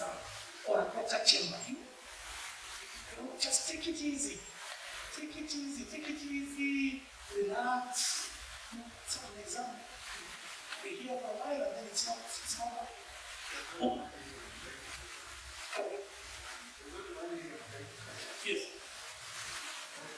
Yeah. Ah, he looks it. He looks it. If it's your thing, do you understand? Yeah. It does. No, be glad, honestly. I wouldn't care if I had sandals. But I tell you, what I like. You know what I'm saying? So if it is your thing, it is your thing. If you enjoy maybe reading, so I'll buy a book for whatever. And I want it hard copy, then I will struggle to it. Then maybe I can buy it, I can get it. Because I enjoy good conversation, I enjoy good engagement, I enjoy good content. So all I have to say is that find your thing and do it. If you think it's power chop, if you think it's automobile, in other words, there's absolutely no reason if you're not denying the rest what they need. There's no reason why you should not also consider yourself an asset in your own life. In your own. So very important. There's a part of family in that line of the life. Right. There are opportunities to get understanding from outside.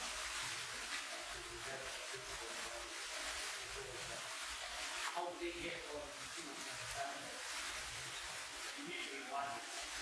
And not have out there and get teach it out. For example, if you think about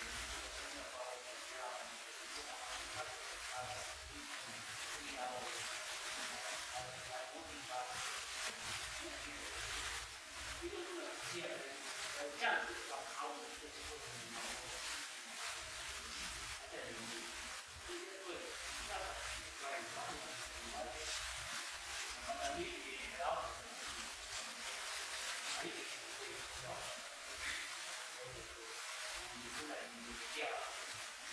so now you find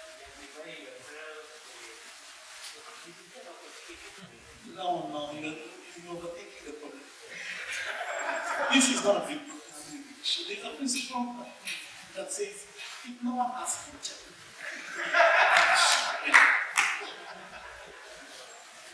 If no one is asking, the whole thing. It's as simple as that. It's as simple as that. You know something is going to cause temperatures to range.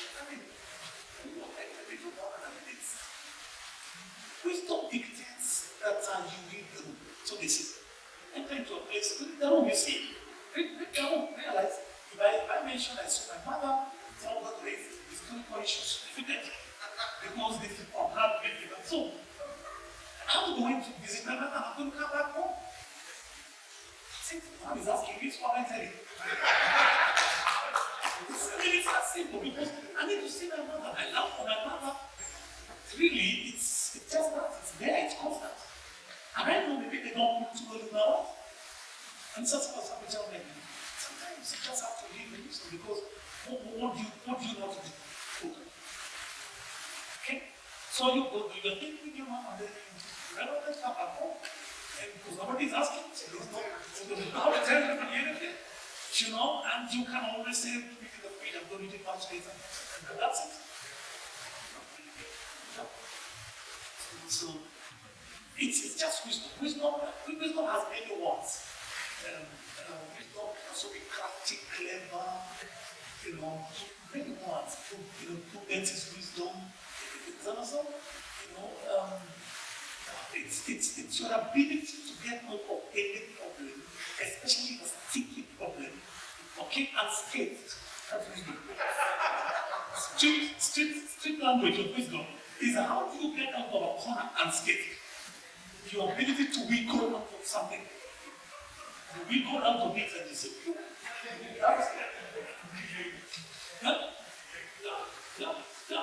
I mean, it is not necessary to say.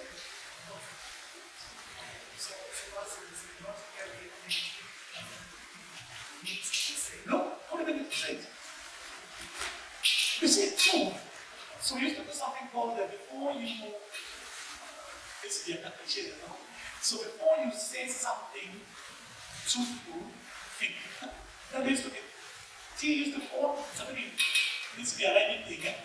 Is it, tea used to be more, I think it used to be helpful. And the other one, was it important? Yeah. Care needs to be kind of so sometimes you ask yourself, is it helpful? If I say this, it's going to raise the temperature. Let me something. Anybody who has a marriage longer than 20 and 100 years, trust me, they have learned the equilibrium of marriage. How to keep this thing balanced. It's what it is. It is what it is. You can't just come and say, guess what? I met that good girlfriend, the way I used to love her, the way she used to give me great sex. After I met her today, and we just reconnected. If you met her, you keep your beak shut completely. You shut your beak completely. Because you can't help who you meet on the street, right? So you have been telling her the way, my first notion, I'm talking like me, I'm telling you, the sheets and the performance, and then what is it? Then now you meet her, and you say, guess what? That's it, you have to have some people of wisdom, So sometimes we speak, we overspeak it. There's no need. Okay, you met somebody, you couldn't not talk to them, spoke, then you went back. That's it. And then you selectively chose to say amen or which you did because of it. And then be your pastor. The pastor, we had one of them, it was great. And you deliberately avoided them. Oh, you don't have a thing with you. But you know the moment you say, it's only fun. So we don't think this. So next time you feel like taking some chips, just take some chips by yourself, well, make sure, and then just go back.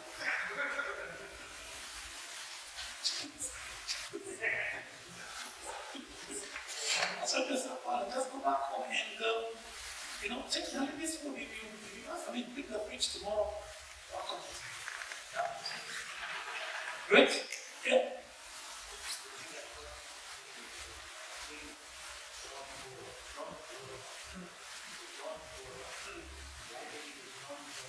Yeah. That's what we began with God. In the beginning, God. That's what the scripture says. In the beginning, God. Because God is always there in every good beginning. And for men, that should be very right. Okay, let me take you through what we want to see. Got your attention on something? Go ahead.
All the dollars they know, 15 plus is very expensive. And most of our wives feel some type of way when you tell them how much you spend on car. Always, because you can't say, I have to buy new tires, I need these rims, whatever, I need to change the music system and stuff like that. And sometimes it looks like you are doing, and this is your thing, you like it. Just fix the car. Just fix the car. All the bells and whistles you want in the house, you just no, just it's all I'm saying is sometimes men, and this is the problem we have. Men are supposed not to have purpose in our life, which is a sad. Everybody else is purpose. Men are supposed, like the saying, to grow like a cactus in the desert. To have no preference, like I like this, I enjoy this. Okay? So, and because you must, and you need to let me that way, then the better thing to do is, like you said earlier, no one can speak. As long as you don't do something illegal, the mention of freedom is immoral, or illicit. As long as those three things are not part of that question, that's because a lot of people are dying very little. One of the things that I mentioned to my because one of the things that I felt terrible by that is it's something that up on my mind. I don't know how much China, I don't know, big is polygamous and all that. Maybe. I don't think that man had a day. I think he literally slaved for it. And the truth is, he just went in there. And he had been early days. My dad used to be union vice chair, police bureau. So those days in the 80s and all that, so used to be vice chair. He had a lot of opportunity for this was 6. But one day I slaved for everybody. And so because I spent a lot of the days when he was sickly and after the past, I thought, no, is this not what to be? I mean, if you have that kind of resources, this is not the way the curtains fall. It's the way the curtains fall. And I took that lesson and said, I'm going to be very deliberate. I don't want to touch it. I'm going to be very deliberate about investing in my own salary. I will invest in my salary. Because I've seen men, especially now from my father who was polygamous, the pastor is saying, go back to another wife. My mother says, no, go back to the one you married. Or, the one says, no, go back to those other women you get.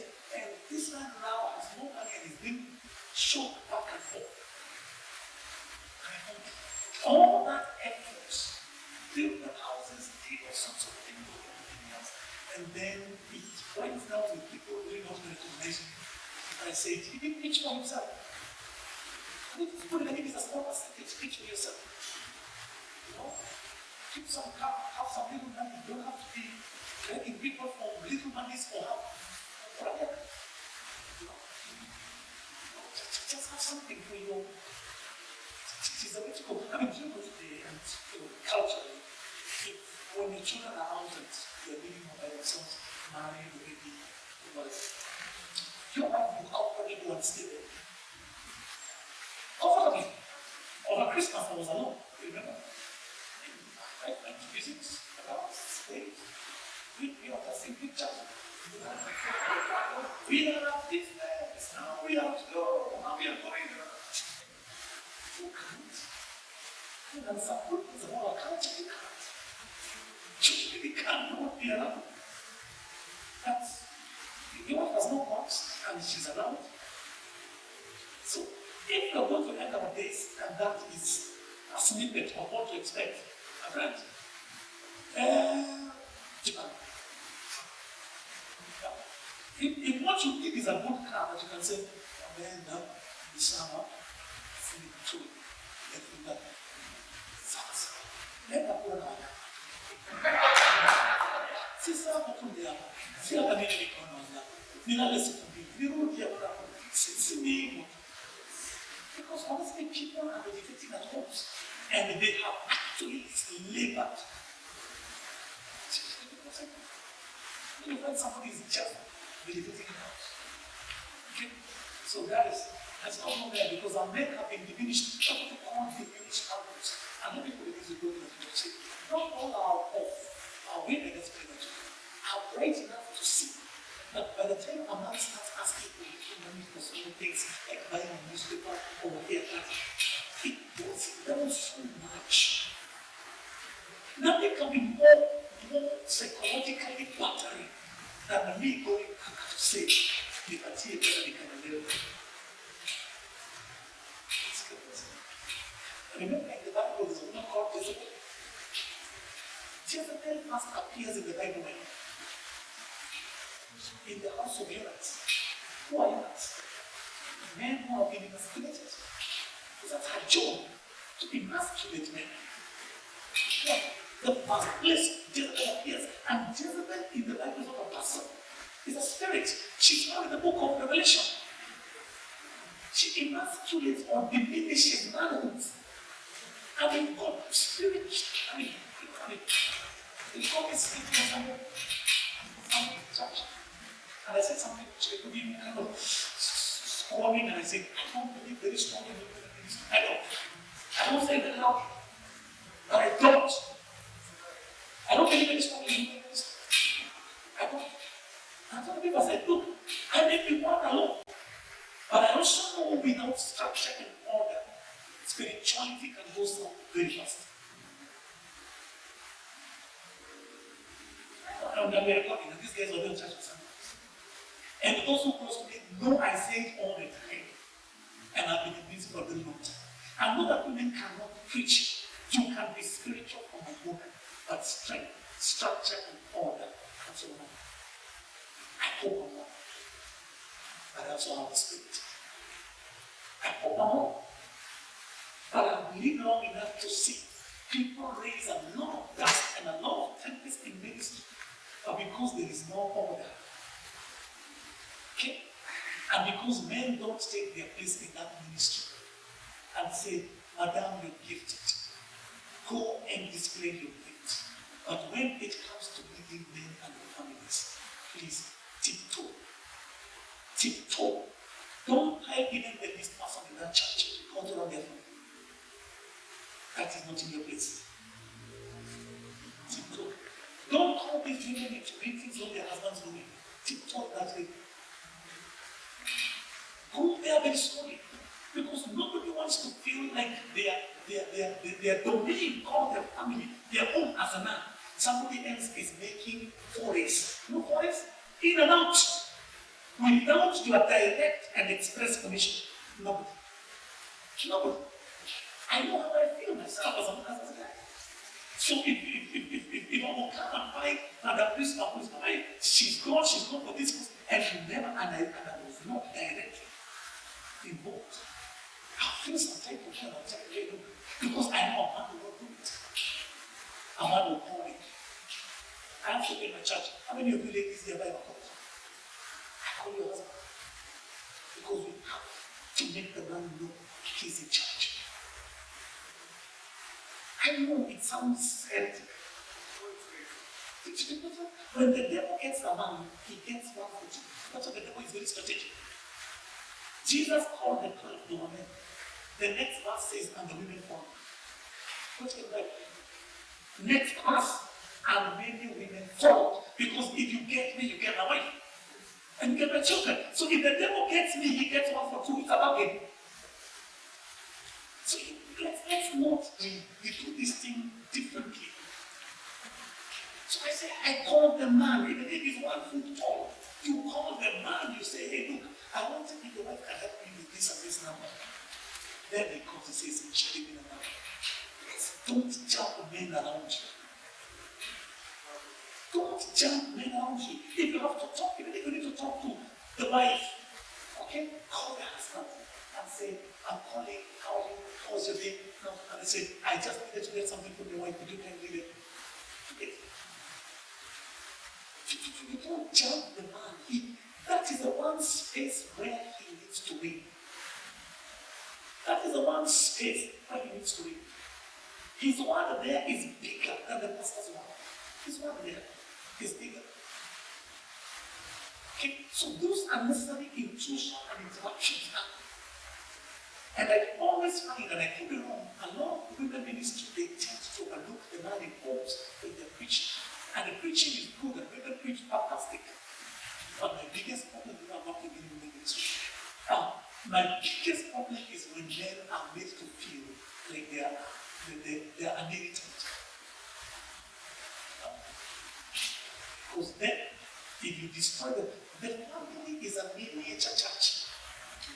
The family is a microcosm church. The family is the smallest unit of the church.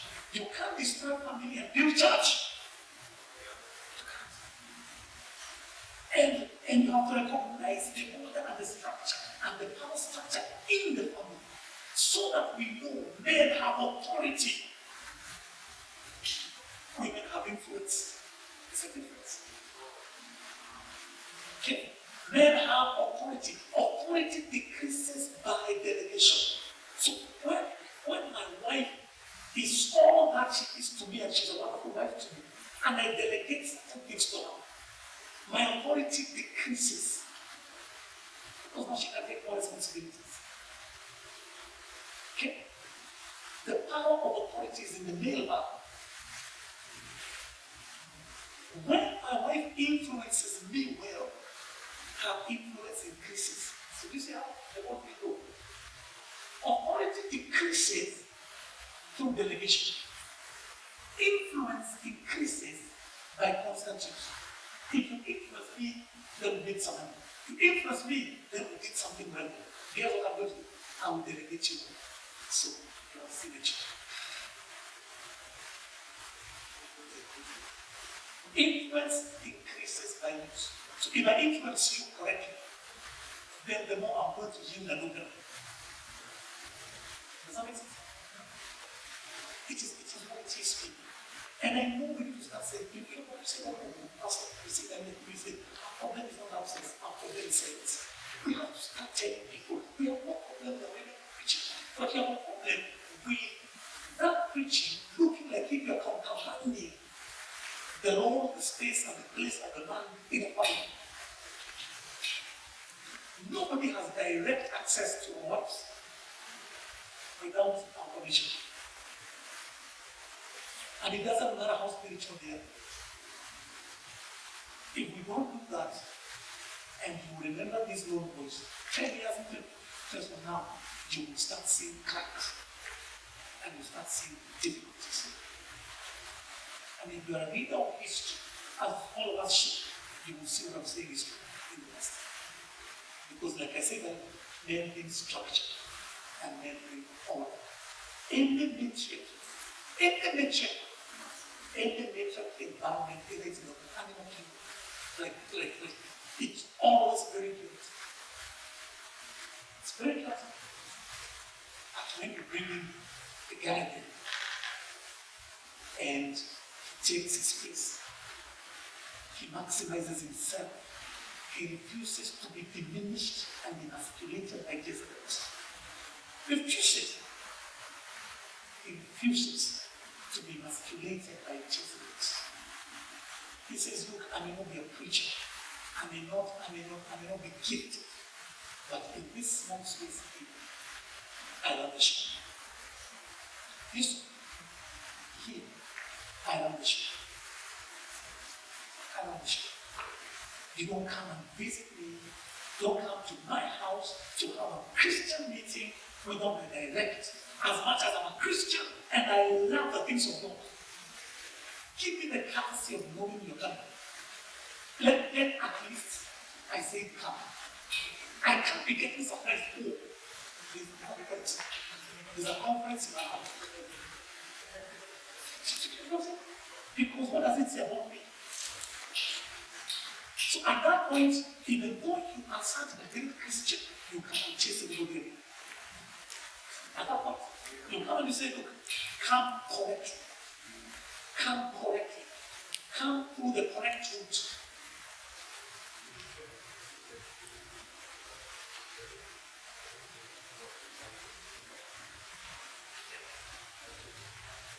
No. It's what it is. This is my little space. Don't even leave that place is a 10 by 10. It's my space. It's my space. Give me the courtesy of being able to say, come. Let me give you an example. There's a guy called Manoah in the Bible. Manoah was the husband, sorry, was the father to Samson. Angel, not just anybody, came and said, you get a town, you not shake the town, the woman says, oh, guess what? Who's there? Angel came, found me, the king told me. The Manoah said, then he comes next.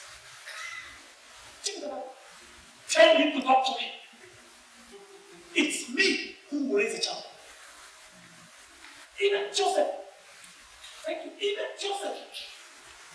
Joseph wanted to push away the lady because he was a righteous man, the Bible says. The angel came and he says, please don't push her. Whatever she has is in the spirit.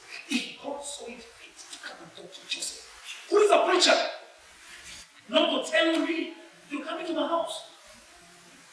If God saw it fit to come and say, I respect this guy's authority, what if he walked away from that child? Absolutely. Absolutely. So that's what I'm saying. We want to convolute this thing because we have this nice, tidy society where don't hurt anybody, don't say anything that is going to look like it is controversial. My friend, structures work. Structures work. I don't care how we build any building on top, but all foundations are done the same. Who could you? We can do what we want. Have a chin. Who can chin the result? You will have a stable foundation.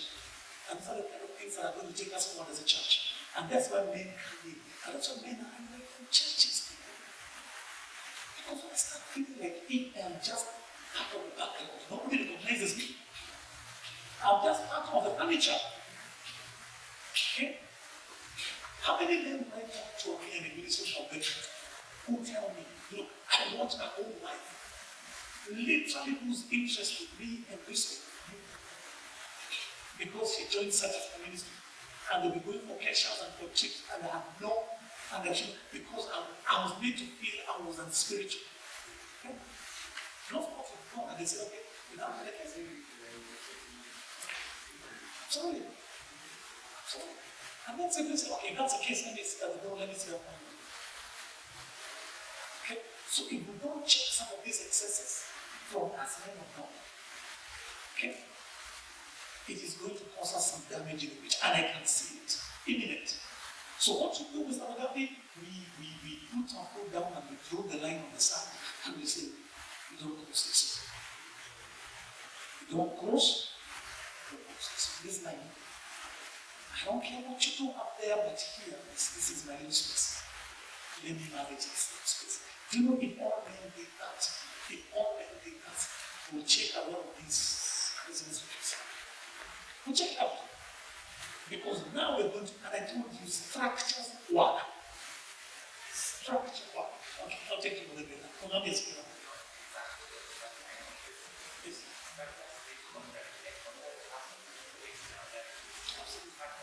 Just structure. They make sure that it is foolproof and it works. It's not ad hoc, it's not spontaneous, it's not whatever you feel you come. It is structure. Any other before I say, guys?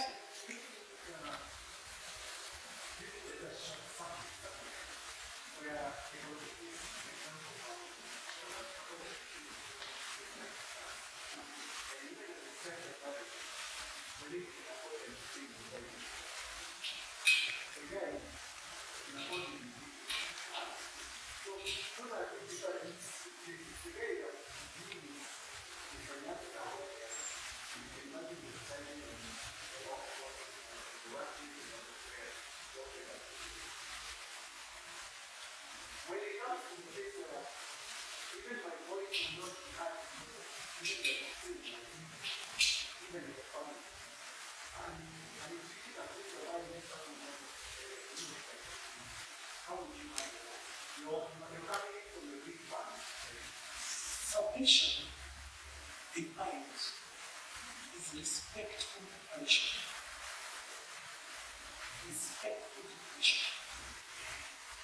in the order of things, there's a what they use in English called an adjective. A adjective is a word that means women marry up. Actually, women marry up.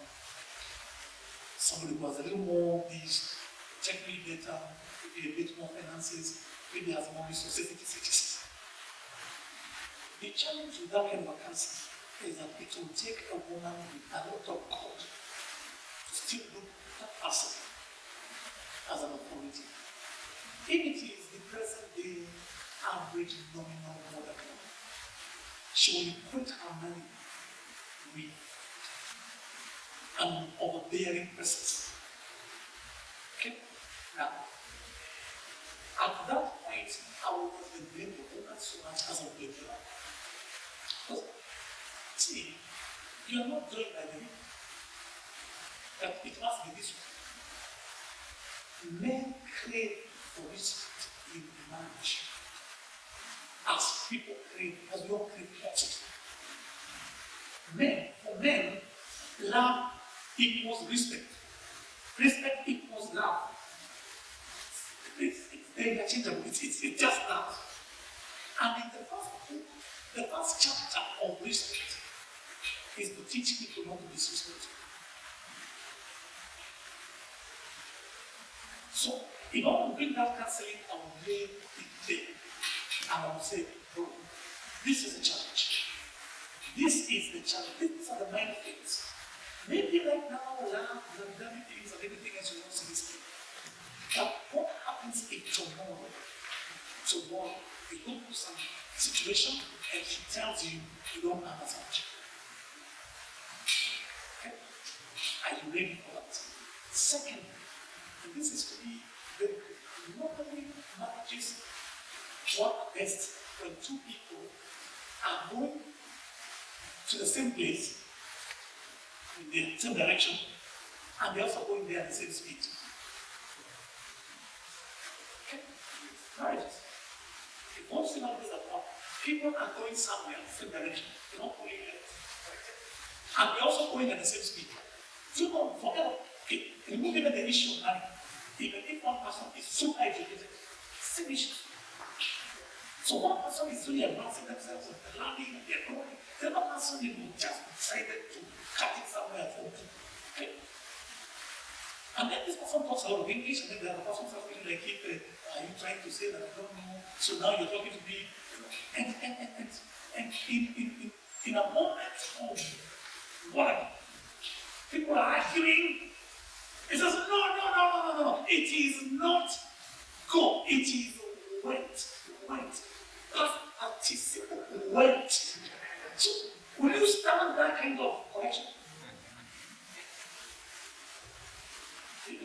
You're not being taught verbs and adverbs. No. And nouns. So, and I'm not saying that always happens. I have a couple of, and these ones are shining examples of ladies who really understood, if I go this way, I'm going to make this person feel some type of way. And they completely abandoned it and continue honoring the man they were down the beach. But it doesn't always go like that. So I think it is good to lay some of those facts and simply say there's a possibility of this. Even if it is just between you and him, and say, if and when you see it, check it. Check it. Just simply say, hey, look, you're not going to talk like that. No. You don't talk to me like that. Okay? We married, we agreed, we took vows, it is what it is. I'm struggling. But that does not mean that I need to be looked down upon with patronized. If a man doesn't know that and he allows it to run for a very long time, it becomes very difficult to take it back again. And all the counseling that I've done where that has gone on, they really come back. And every other time when I tell a guy, the first time you smell disrespect and the patronization and somebody looking down on you and you stop it and you say, I'm not even going to do it together. I'm not even it. There is a lot of dust. The sun has to stop. Everything has to stop. Make it an iconic moment. It's it's iconic. This is big. Who do I call? Should I call Pastor? I mean, this is big. You can't do this, and it's too much. I can't take this, I mean, I'm offended. I need to call your mom, I mean, and stuff like that. It's, the moment you make it a big deal, then people, because even kids go with patterns, they can tell, please don't ever go. Don't show that guy that he doesn't, he's not educated. Respect him, okay? And make him feel valuable wherever he is. So I tell men, don't wait for things to mess up with you. I know. A lot of our counseling need to be updated. A lot of our minors need to be updated. They are too nice and clean. They don't have a dose of reality. Too nice, tidy, neat, and the life is not that like that. Life is not too sensitive. They try to cover all the bases and you can't cover all the bases. Life is very spiritual. Life can be, and then it's very futuristic. It's almost like going to heaven. It's the future by and by. Life is about the nasty now and now. It is what it is. It is what it is. It is what it is. Because those things will come knocking at you. So I tell them, if you start seeing something like that, please stop that thing there and make it a big deal, because then somebody will come up there. Great. I think we're done. Thank you. Good people. God bless you.